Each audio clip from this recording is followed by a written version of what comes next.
মুর্শিদাবাদের ফারাক্কা ব্লকের বেনিয়া গ্রাম অঞ্চলের চৌকি গ্রামে আয়োজিত বিজেপির বিশাল জনসভা কার্যত জনসমুদ্রে পরিণত হলো। এই সভায় বিশেষ করে প্রায় 5,000 মহিলার স্বতঃস্ফূর্ত উপস্থিতির রাজনৈতিক মহলে নতুন সমীকরণ তৈরি করেছে। সভাটি থেকে নিজের রাজনৈতিক শক্তি প্রদর্শন করেন বিজেপি নেতা সুনীল চৌধুরী।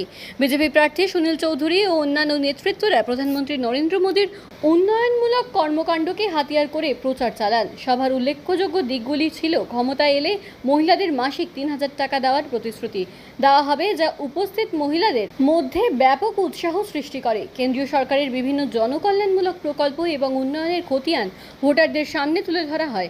সুনীল চৌধুরী সভা থেকে স্লোগান পাল্টাতে হবে বলে বার্তা দেন এবং রাজ্যে বিজেপি সরকার গঠনের ডাক দেন। বক্তব্য রাখতে গিয়ে সুনীল চৌধুরী রাজ্যের শাসক দল তৃণমূল কংগ্রেসকে তীব্র আক্রমণ করেন। তিনি বলেন, রাজ্য জুড়ে দুর্নীতির পাহাড় জমেছে। যদি মানুষ সত্যি এই অবস্থা থেকে মুক্তি বা পরিবর্তন চান, তবে এবার বিজেপিকে সুযোগ দিতে হবে।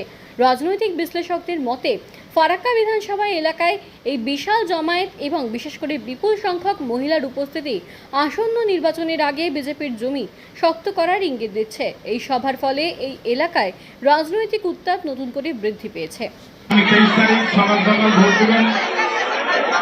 আগামী 4 তারিখ যাতে ফারাক্কায় পদ্মফুল ধরে, তার জন্য আপনাদেরকে সকলকে এগিয়ে আসতে হবে। প্রত্যেকটা বাড়ি বাড়ি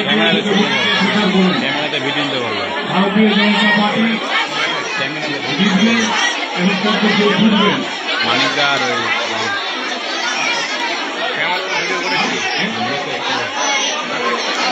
আপনারা সকলে বসুন।